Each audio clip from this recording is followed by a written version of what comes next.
Jesus é o enviado.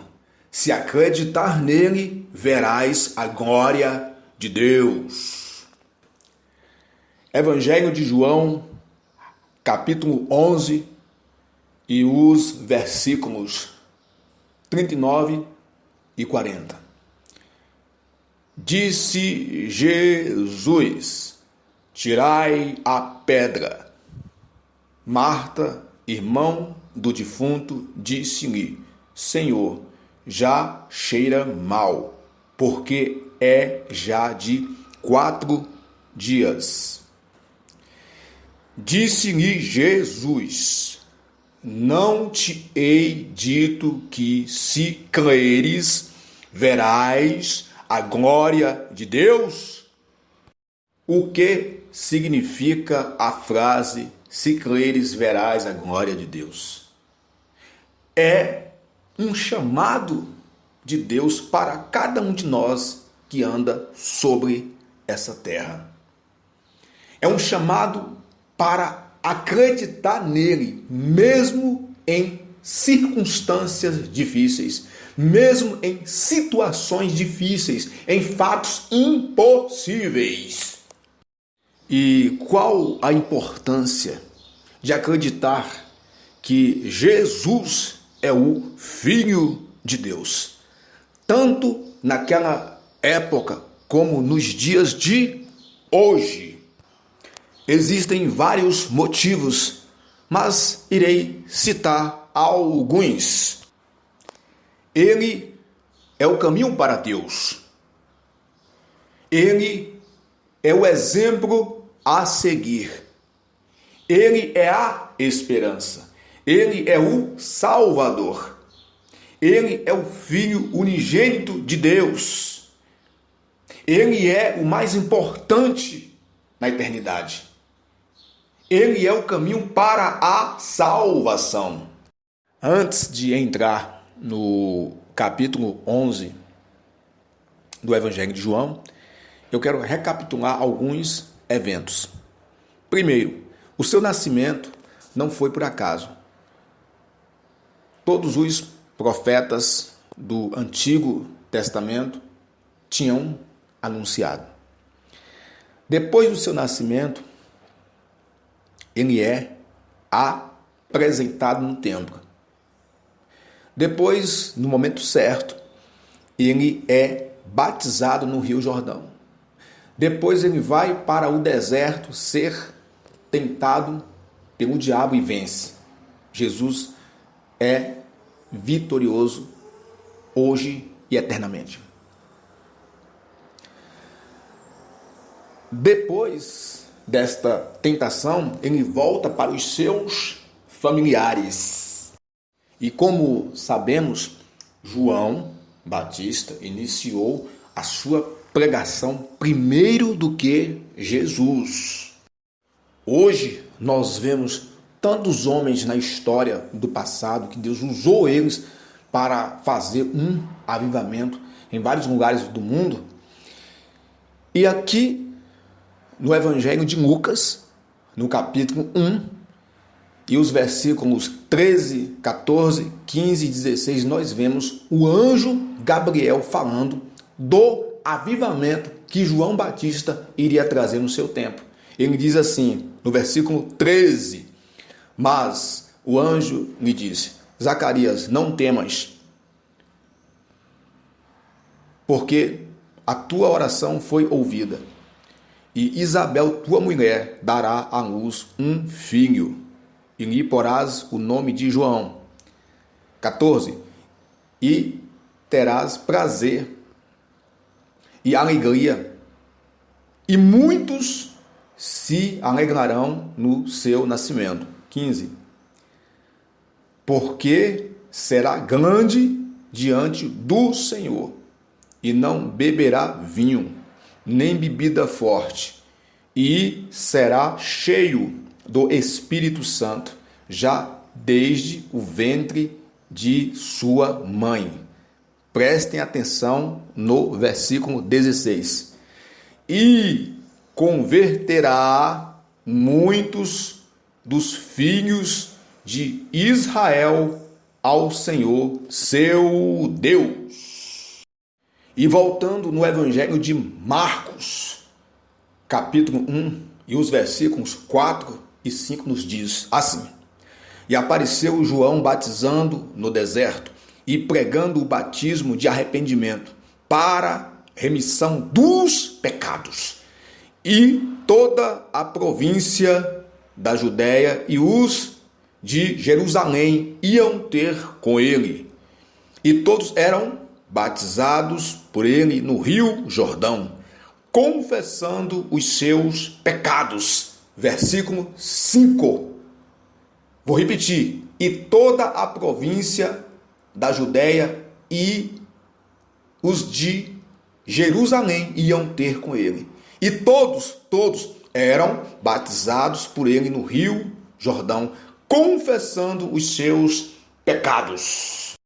Isto aqui é o puro avivamento que aconteceu no tempo de João, que foi falado pela boca do anjo Gabriel.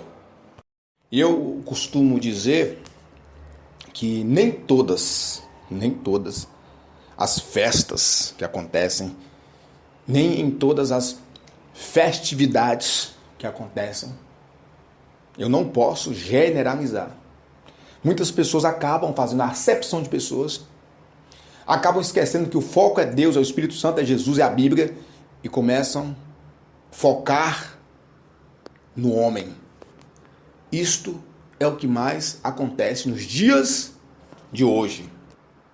E analisando a pregação de João, eu vejo, tirando Jesus, mas colocando nos dias de hoje, João Batista e o apóstolo Paulo, estes dois homens, se estivessem na terra hoje, eles não seriam chamados para algumas festas. Eles não seriam chamados para algumas festividades. Exatamente porque a mensagem de João era para pobres e ricos. Ao mesmo tempo em que ele falava sobre a realidade do pecado, ele também mostrava a necessidade do arrependimento. E os resultados aconteciam. Multidões e multidões desciam às águas. Eu diria nem todos, mas algumas lideranças, alguns pastores que não têm a visão de Deus, quando eles fazem uma festividade, eles chamam uma cantora, um cantor, um pregador, uma pregadora, fazem uma ornamentação, tapete vermelho, tudo muito lindo. E eles acham que isto é o avivamento, quando não é. Homem nenhum faz ou realiza o avivamento. Quem faz isso é Deus. É uma obra soberana do Espírito Santo. E o que acontecia no tempo de João deve se acontecer hoje. Porque esta obra não é de homem, é de Deus. O avivamento genuíno, ele deve ser caracterizado por retorno sincero à palavra de Deus, busca por santidade, arrependimento e conversões. Eu vou repetir, conversões e não emoções. Assim como João Batista preparava o povo para a vinda do Messias, hoje toda liderança pastoral deve se fazer o mesmo, independentemente se seja dia normal ou festas. Por esta razão, multidões e multidões iam ter com João Batista. Eu fico impressionado porque Deus não quis que os evangelistas anotassem ou registrassem quantas pessoas foram ter com João. Eram multidões e multidões. E ele não quis a fama para si. Ele direcionava tudo a Deus. E ao ponto de sua mensagem chegar até as autoridades, até os reis. A sua mensagem era para pobres e ricos. A sua mensagem incomodava a muitos. Ela não a incomodava para rebaixar, para destruir, não. Ela incomodava e incomoda. Felizes são aqueles em que ela incomoda. Quando isso acontece, é a chance que o homem tem para se arrepender. E Herodes Antipas teve toda a chance do mundo de se arrepender, pois ele vivia dentro de uma vida errada. Essa foi a razão do ministério de João terminar por ali. Ele passou a estar na mira da esposa do rei, que não se dobrou ao arrependimento. E antes de João ser morto, Jesus espera o tempo de Deus em sua vida. E é exatamente quando ele vai na sinagoga em Nazaré e cumpre a profecia de Isaías, capítulo 61, 1. Ele chega em Nazaré, onde foi criado no dia de sábado, segundo o costume. Alguém levantava-se para ler, e quem levanta é ele. E foi-lhe dado o livro do profeta Isaías. E ele foi exatamente onde estava escrito: o Espírito do Senhor é sobre mim, pois que me ungiu para evangelizar os pobres, enviou-me a curar os quebrantados do coração, e a pregoar a liberdade aos cativos, e dar vista aos cegos, e pôr em liberdade os oprimidos, a anunciar o ano aceitável do Senhor. E note uma coisa, nesta leitura ele diz: pôr em liberdade os cativos. E depois ele fala: e dar visão aos cegos. Não esqueça, falaremos mais sobre esta leitura nos relatos da ressurreição de Lázaro. Antes eu quero falar um pouquinho aqui de Herodes. Quando ele fica impressionado com a fama do ministério de Jesus, ele pensa ou ele pergunta, ironicamente, se era João que ressuscitara dos mortos. Não se encontra na Bíblia, mas é como se os seus súditos, os seus servos, dissessem para ele: não é, ó rei, João Batista que ressuscitou, não é. É aquele que João pregava, que João falava, que ele não era digno de desatar as suas sandálias. Agora vamos entrar em alguns detalhes da ressurreição de Lázaro. De todos os milagres que o nosso Senhor Jesus realizou e ele realiza, naquela época, andando na terra como homem, de todos que ele realizou, a ressurreição dos mortos foi ou foram os mais notórios, os mais impactantes, ao ponto de deixarem as multidões maravilhadas. E é sabido que o Senhor Jesus, em todo o seu ministério, ele realizou a ressurreição de 3 pessoas. A filha de Jairo, depois o filho da viúva de Naim e depois Lázaro, irmão de Marta e Maria. E sabemos perfeitamente que ele realizou muitas coisas, muitos sinais e prodígios e maravilhas foram realizadas pelo nosso Senhor. E quem nos diz tudo isto é o apóstolo João. O que quer dizer? Ele realizou muitas curas, muitas ressurreições que não foram anotadas. Jesus fez muitas coisas e que não foram anotadas. E ele continua a fazer, porque ele é o mesmo de ontem, hoje e eternamente.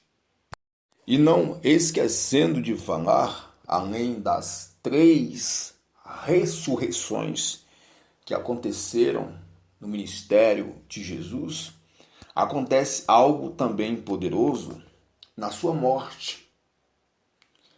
Em Mateus, capítulo 27, e o versículo 52, nos diz o seguinte: os sepulcros se abriram e os corpos de muitos santos que haviam morrido foram ressuscitados.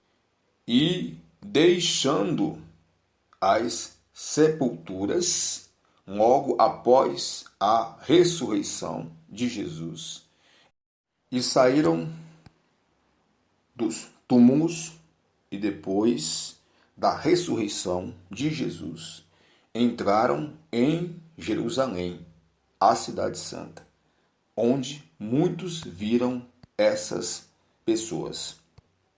E não se sabe o número destas pessoas, destes santos que ressuscitaram. Agora vamos falar da ressurreição de Lázaro. E sendo esta passagem muito emblemática, muito famosa, até hoje impactante, toca o coração de qualquer pessoa, almas se convertem através dessa mensagem, cânticos são compostos através desta mensagem. Quero trazer aqui falas comuns acerca desta passagem. Os pregadores e as pregadoras frisam muito o retirar a pedra. Contextualiza também o tempo de Deus e muitas superstições e crenças que aconteciam naquela época.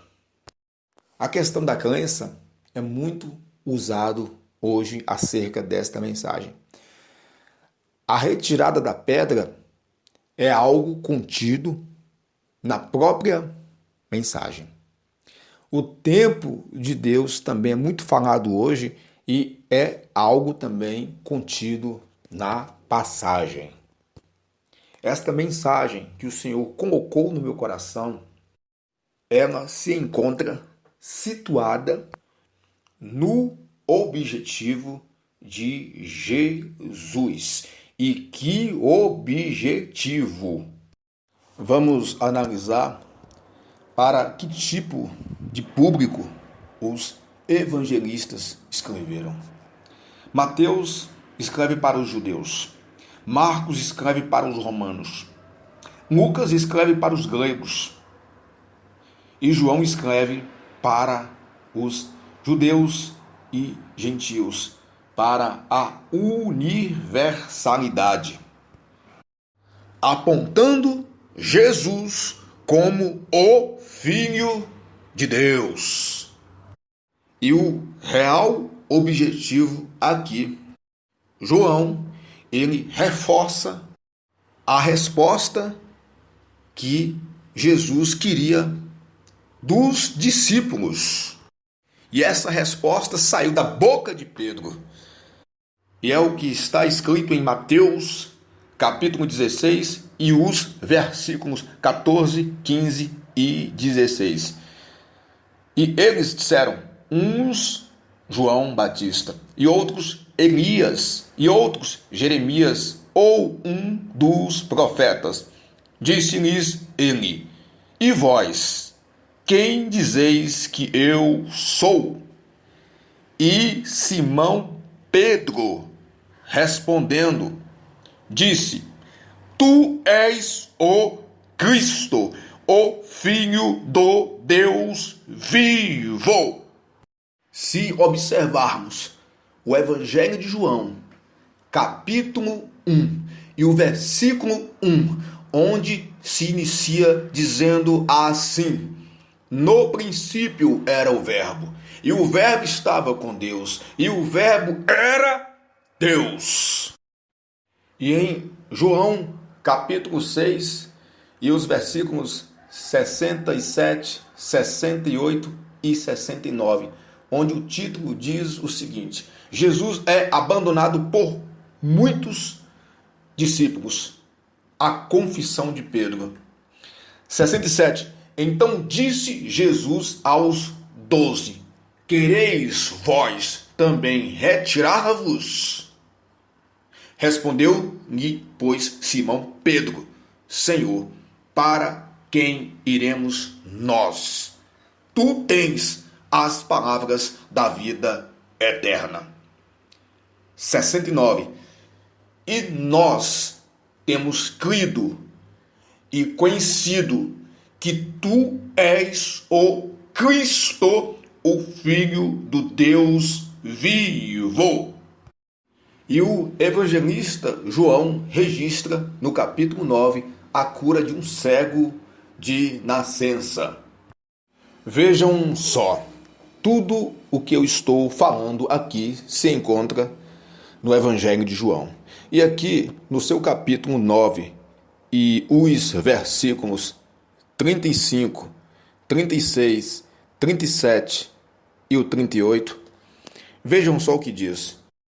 Jesus ouviu que o tinham expulsado e, encontrando-o, disse-lhe, crês tu no Filho de Deus? Ele respondeu e disse, quem é ele, Senhor, para que nele creia? E Jesus lhe disse, tu já o tens visto, e é aquele que fala contigo. Ele disse, creio, Senhor, e o adorou. O que quero dizer, não basta conhecer todas as literaturas, tudo a respeito de fontes que dizem que Jesus é o Filho de Deus. Não basta até mesmo saber que a Bíblia diz que ele é o Filho de Deus.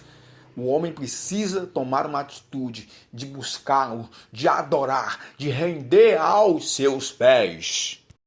Imaginem o privilégio de Maria. Ela recebeu diretamente do anjo a informação que ela seria o instrumento usado por Deus.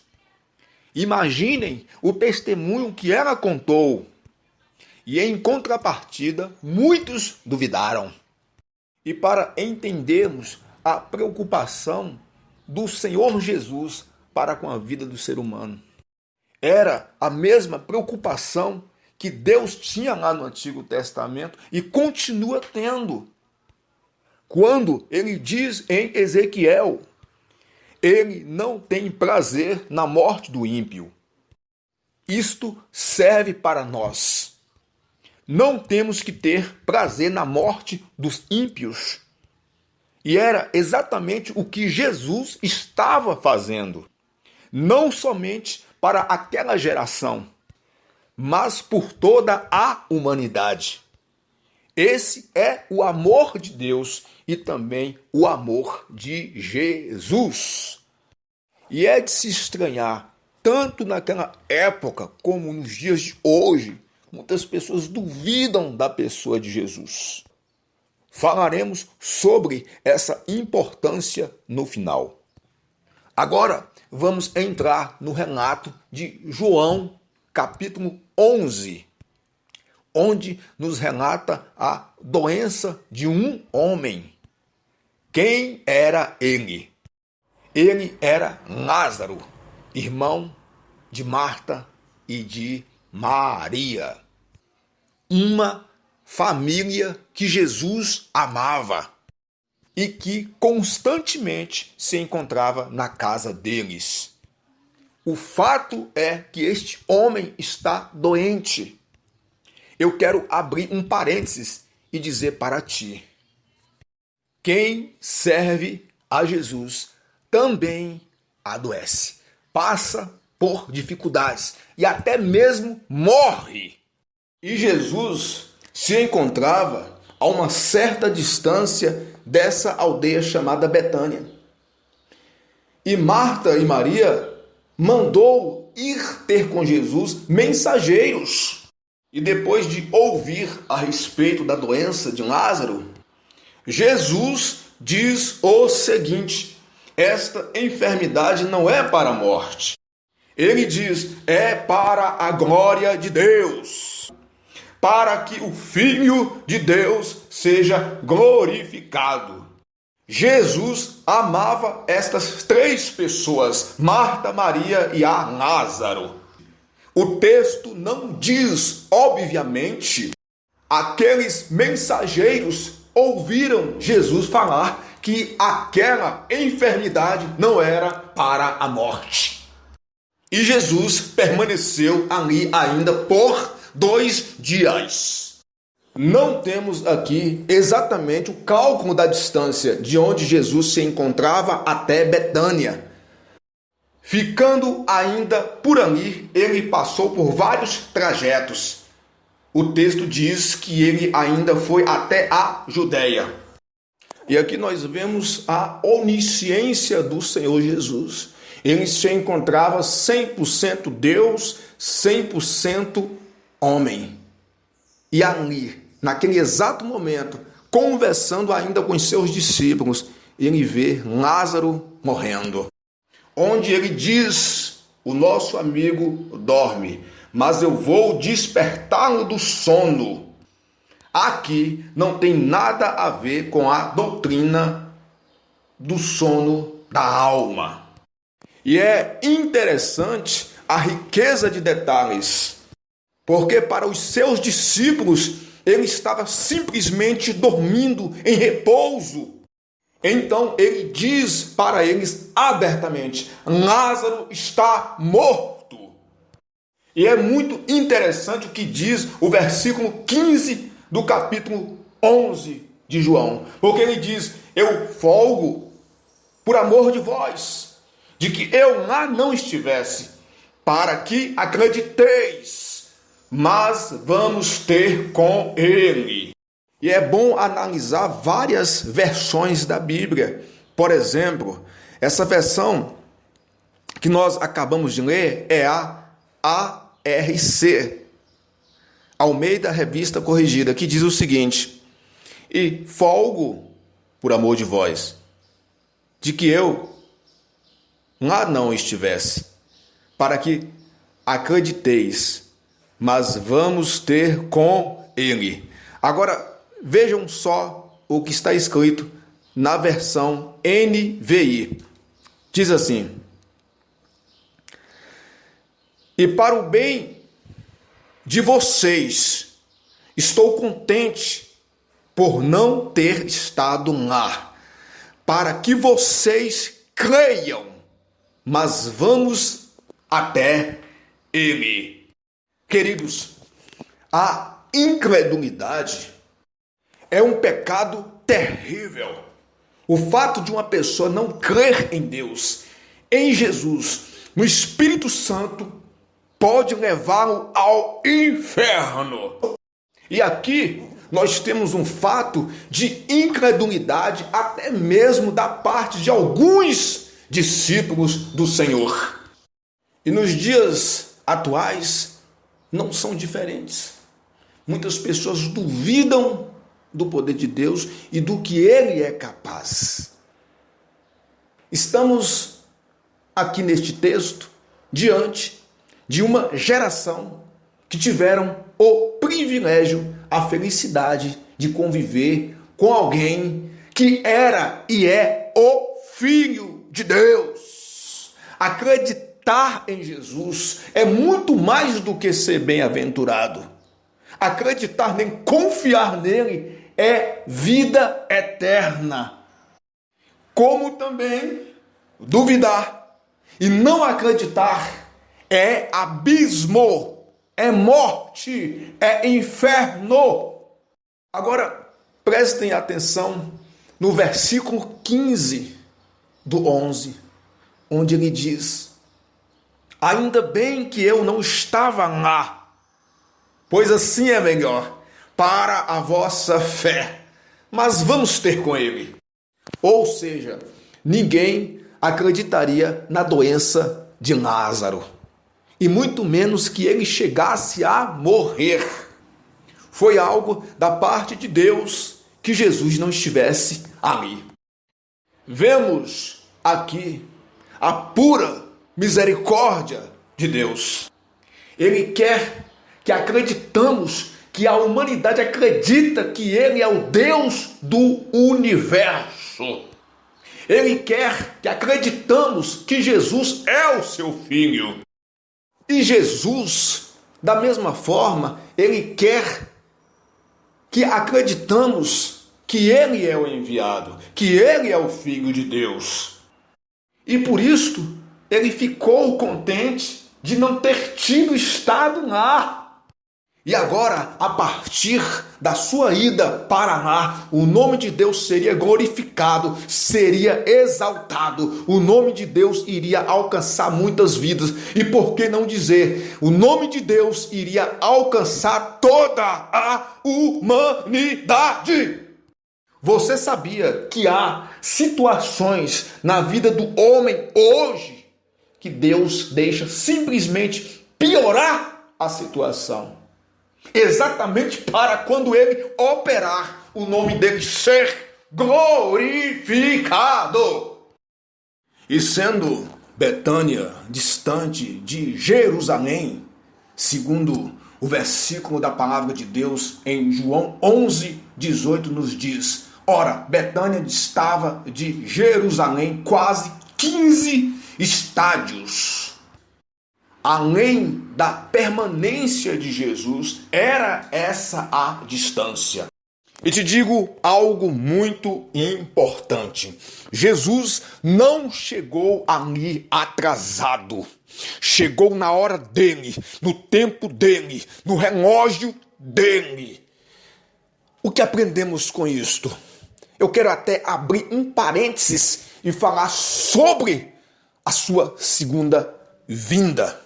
É necessário, é importante que estejamos preparados para a sua volta. Prepara-te, ó Israel, para encontrar com o seu Deus. Queridos, não sabemos a que hora Jesus voltará, mas uma coisa é certa, ele voltará no tempo dele. O tempo dele. Alguns estudiosos dizem que estas mulheres tinham uma certa condição financeira, exatamente pelo fato de os judeus irem consolá-las. Estamos diante de um velório típico daquela época. E pensando bem, hoje, em vários lugares do mundo, as pessoas não têm mais o amor que tinham no passado em relação à partida de um ente querido. E tirando de fora as pessoas famosas, porque nos seus velórios vão muitas e muitas pessoas. E se tratando de pessoas simples, poucas pessoas vão prestar as últimas homenagens. A que ponto chegamos da falta de amor de algumas pessoas? E voltando ao texto, muitos judeus foram prestar um apoio, um consolo àquelas mulheres, a Marta e a Maria. E enfim, Jesus já se encontra na localidade da aldeia de Betânia e Marta vem ao seu encontro. Note só uma coisa: Maria permaneceu ali sentada. E é sobre o assentar de Maria que o Senhor nos fala algo da sua parte. E o significado de estar sentado refere a vários significados, tanto no sentido literal quanto no sentido figurativo.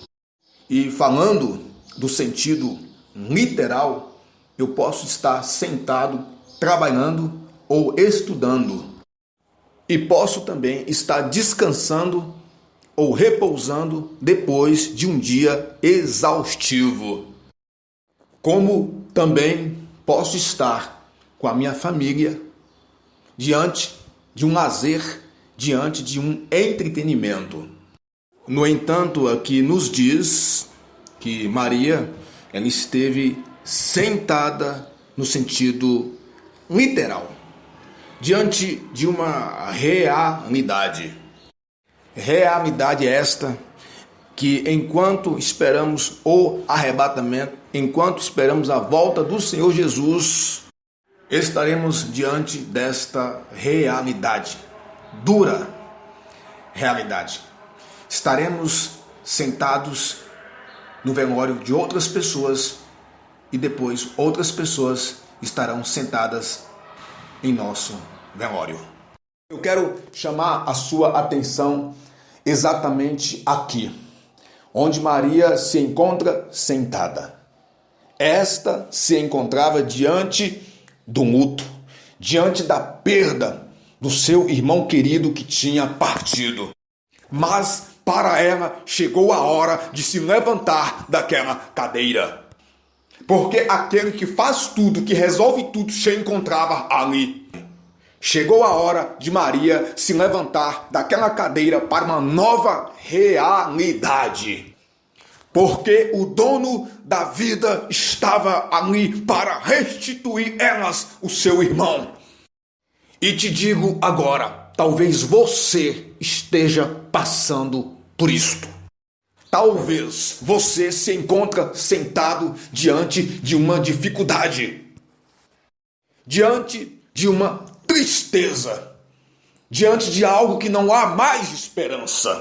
Jesus está conosco todos os dias para nos levantar das nossas cadeiras, da cadeira da aceitação, da cadeira do não tem mais jeito. Ele pode tudo, nem mesmo a morte pode com ele, porque ele traz a vida. E se ele traz a vida, ele tem a solução para tudo. E aqui nós temos agora o encontro de Marta com Jesus, onde ela diz: se o Senhor estivesse aqui, meu irmão não teria morrido. Não podemos nunca colocar de um lado a nossa fé, fraca diante de um Deus poderoso. A nossa posição é: diante de um Deus poderoso, eu tenho que ter toda a fé nele. E aqui vemos a fraqueza de Marta. A sua fé se esgotou. Ao se encontrar com Jesus, ela disse: eu sei que tudo que o Senhor pedir a Deus, Ele te fará, Ele te dará. E mesmo Jesus dizendo que o irmão dela havia de ressuscitar, e ela responde novamente: eu sei que ele há de ressuscitar na ressurreição do último dia. Queridos, Marta era uma pessoa que tinha conhecimento da palavra de Deus. Trazendo para os nossos dias, muitas pessoas têm muito conhecimento de EBD, Escola Bíblica Dominical, muito conhecimento bíblico, muitas pessoas conhecem muito sobre escatologia, e era o que Marta conhecia. Marta conhecia a escatologia, quando ela diz: ele irá ressuscitar na ressurreição do último dia. Isto é conhecimento bíblico, isto é escatologia. Atenção, precisamos conhecer todos os dias sobre Deus, estudar sobre Ele, aprender sobre Ele na sua palavra todos os dias. Isto é meditar de dia e de noite. Mas algo que não pode se afastar de nós é a confiança em que Ele é o Todo-Poderoso. E é impressionante o conhecimento que Marta tinha, mas a sua fé se encontrava fraca. Isto não pode acontecer conosco, uma vez que também estamos sujeitos de enfraquecer a nossa fé nesta caminhada. A fé dela se encontrava fraca diante da morte. A nossa fé pode enfraquecer diante de outras situações. E Jesus fala ali uma palavra muito forte. Ele diz: eu sou a ressurreição e a vida. Quem crê em mim, ainda que esteja morto, viverá. Vejam só, em ninguém que já viveu nesta terra, que ensinou e que foi mestre em várias realidades, ninguém nos dá a garantia, a certeza da ressurreição como há em Jesus. E com Jesus não tem dúvida, Ele é a própria vida. E mais uma vez, nós temos aqui o objetivo do livro de João, ou seja, o evangelho que João escreveu. Nós temos o objetivo dele.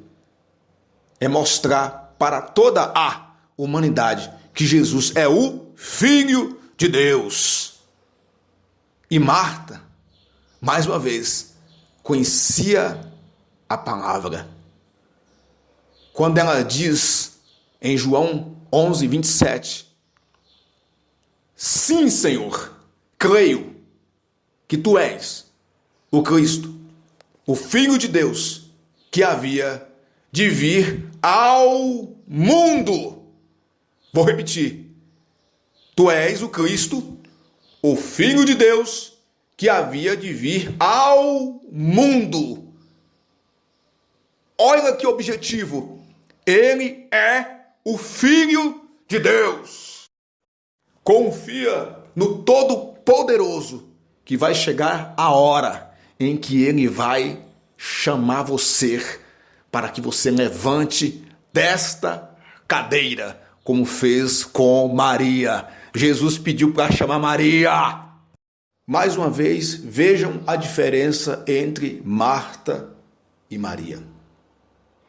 Maria, quando teve Jesus na sua casa, na época que seu irmão era vivo, Maria assentou-se aos pés de Jesus para aprender dele, para ouvir tão somente a ele. E Marta organizando toda a casa. Aqui nós vemos o encontro de Marta. Foi uma conversa com Jesus.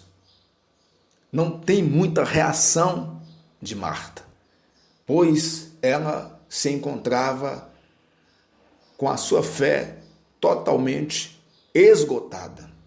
Mas agora nós vemos novamente a diferença de Maria.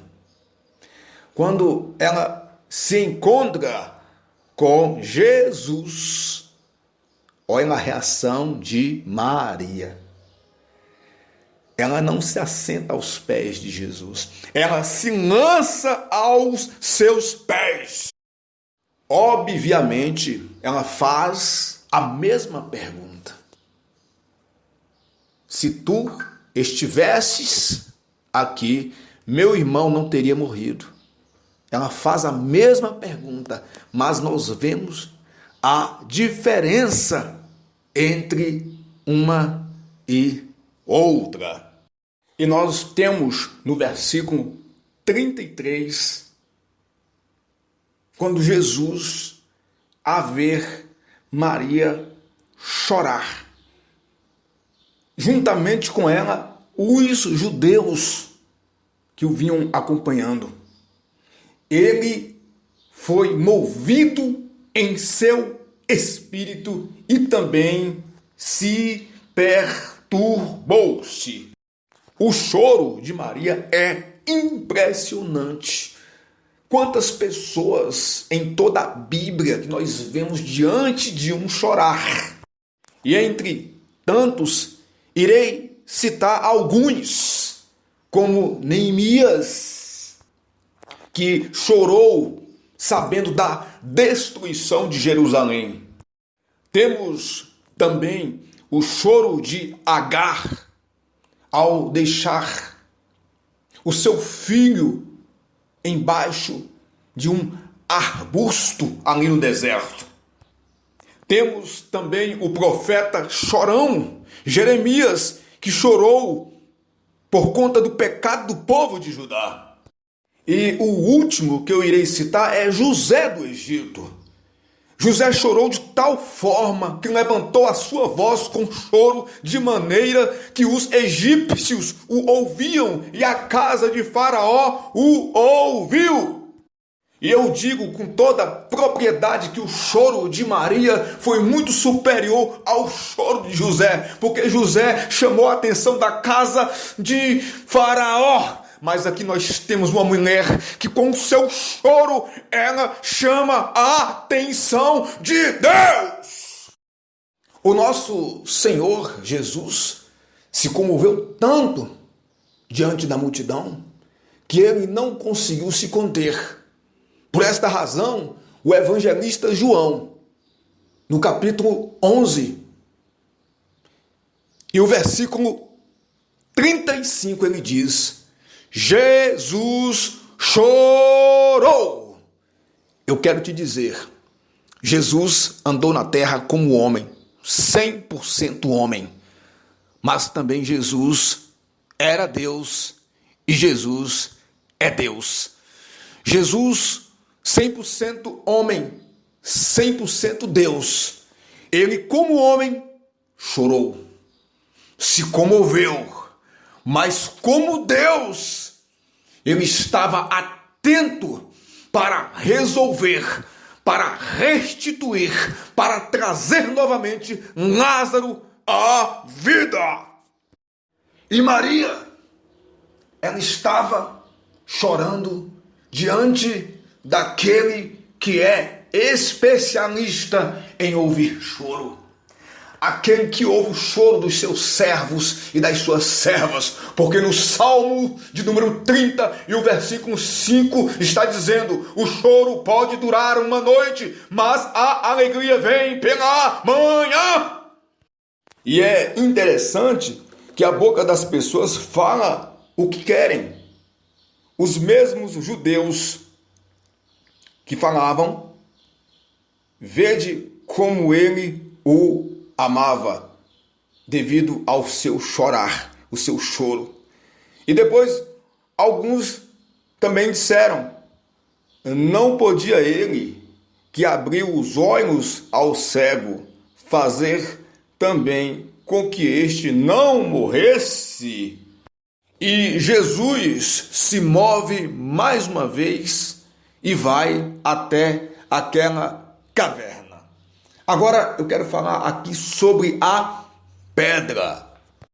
E é importante falar que esta pedra era literal, que foi necessário que ela fosse removida. E mais uma vez entra a Marta.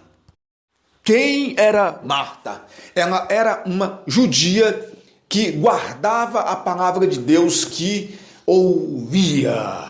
Note isto, ela ouvia.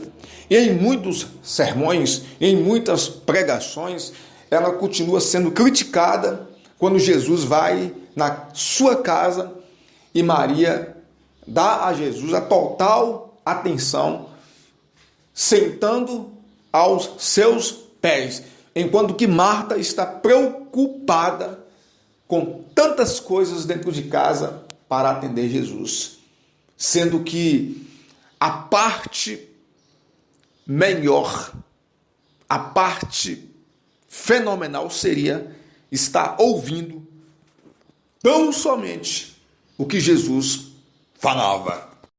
Marta era uma pessoa que conhecia a escola bíblica dominical. Ela conhecia a Bíblia, ela conhecia até mesmo sobre a escatologia. Ela tinha o conhecimento da palavra e não a fé devida. É muito certo, é muito correto você não acreditar nos homens.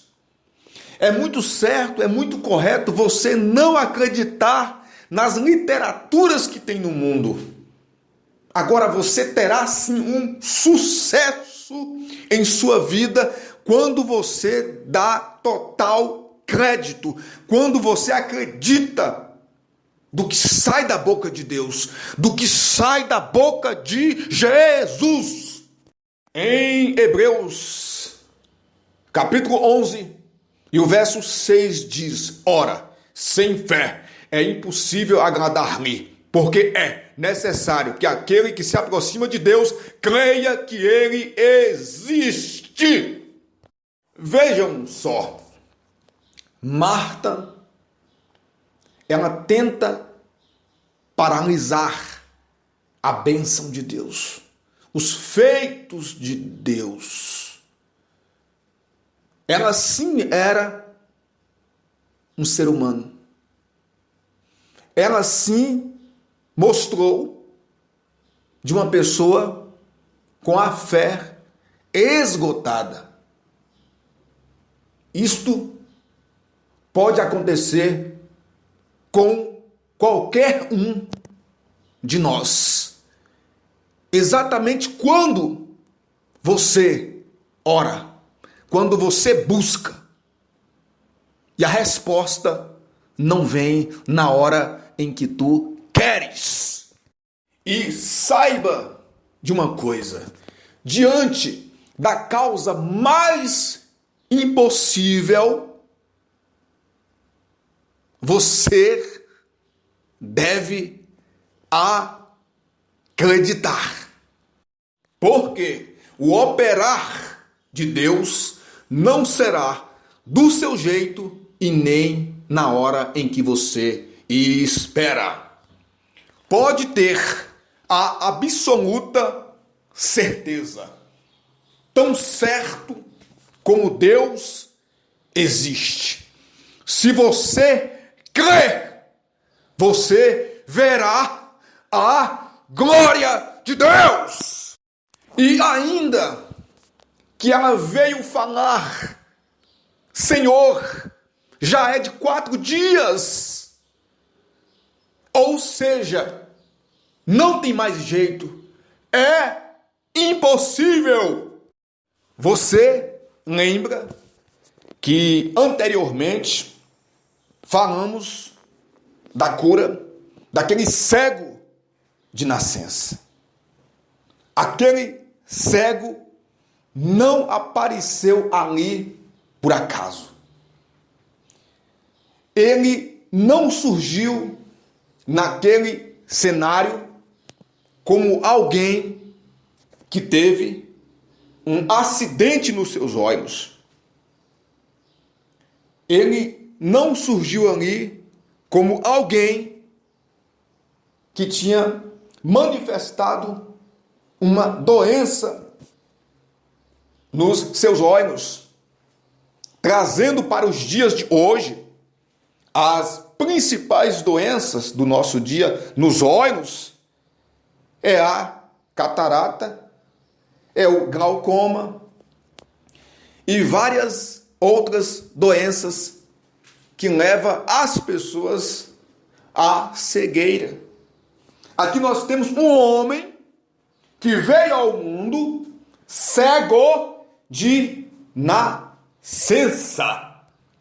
Ou seja, para a medicina e para os médicos daquela época, não tinha mais jeito.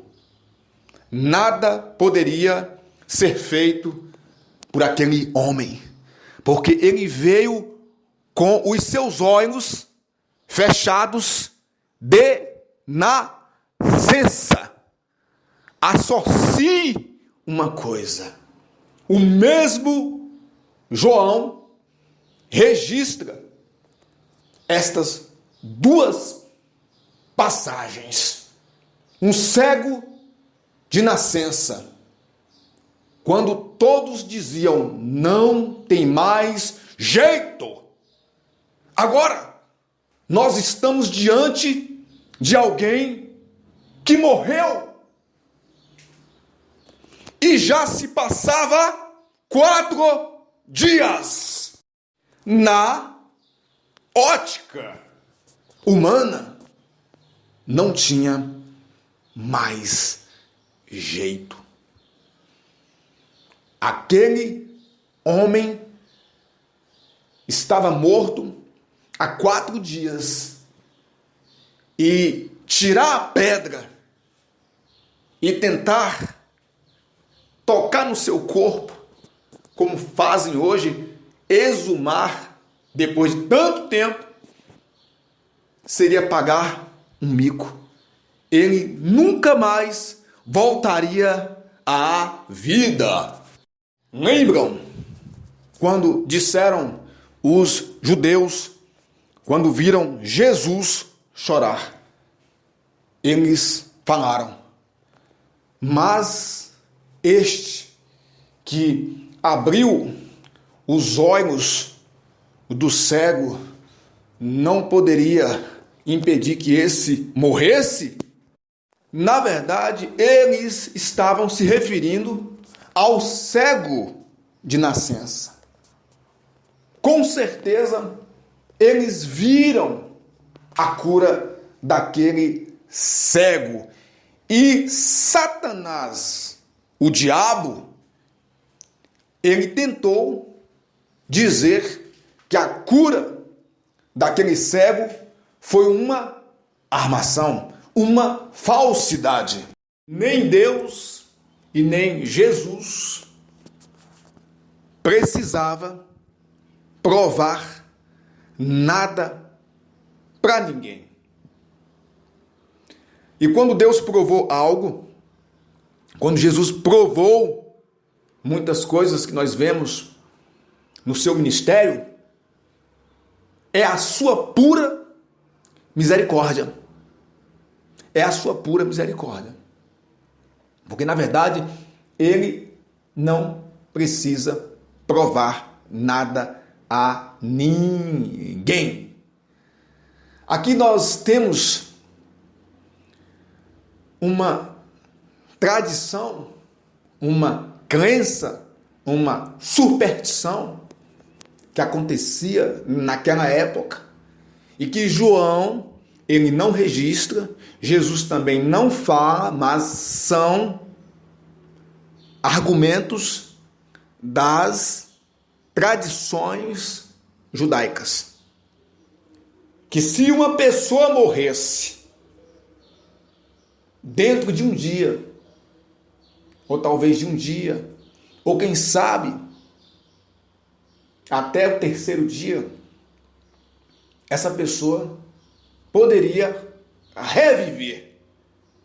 Ou seja, a alma da pessoa, o espírito da pessoa se encontrava ali por perto. Então, a pessoa poderia voltar à vida, segundo a tradição. E muitos acreditam, muitos pregam que Jesus veio no quarto dia, exatamente por isto. Mas eu fico com a fala do nosso Senhor Jesus. Ele disse que ele não veio para que o nome de Deus fosse glorificado. O nosso Deus não mudou. Ele é o mesmo. Ele quer manifestar a glória dele na sua vida, na minha vida. Ele quer manifestar a glória dele na sua obra, nesse tempo chamado hoje. E eu quero te dizer que naquela época, naquele tempo, a pedra literal teve que ser removida. Hoje, a pedra não é literal. É a pedra da falta de fé. É a pedra que torna o poder de Deus cancelado em nossas vidas. É a pedra que Deus só operou no Antigo Testamento. E hoje ele não faz mais nada. Hoje Deus só faz salvar. Ele não manifesta mais o poder dele. É esta pedra que tem que ser tirada da sua vida e da minha vida. Eu sei que Jesus é digno de toda glória e de toda adoração. Quando ele esteve aqui na terra, ele não quis a glória para si. Ele a direcionou toda para Deus. E aqui nós vemos o seu ato de dependência, o seu ato de humildade diante do Senhor. Porque antes de ele dizer a Lázaro para que ele viesse para fora, ele fez uma oração diante de todos. E Marta e toda aquela multidão esteve diante daquele que terá o papel principal na ressurreição do último dia. Porque em 1 Tessalonicenses, capítulo 4, e o versículo 16, nos diz: porque o mesmo Senhor descerá do céu com alarido, e com voz de arcanjo, e com trombeta de Deus, e os que morreram em Cristo ressuscitarão primeiro. Note uma coisa: o toque da trombeta é o sinal de convocação, de alerta, é o chamado. Por isto, Jesus não chamou Lázaro numa voz baixa, no tom suave. Não, de forma alguma. A palavra diz, com todos os detalhes, Jesus clamou, Jesus gritou: Lázaro, vem para fora! E imediatamente o defunto saiu, tendo as mãos e os pés ligados com faixas. É motivo de glorificar, de exaltar o nome de Deus.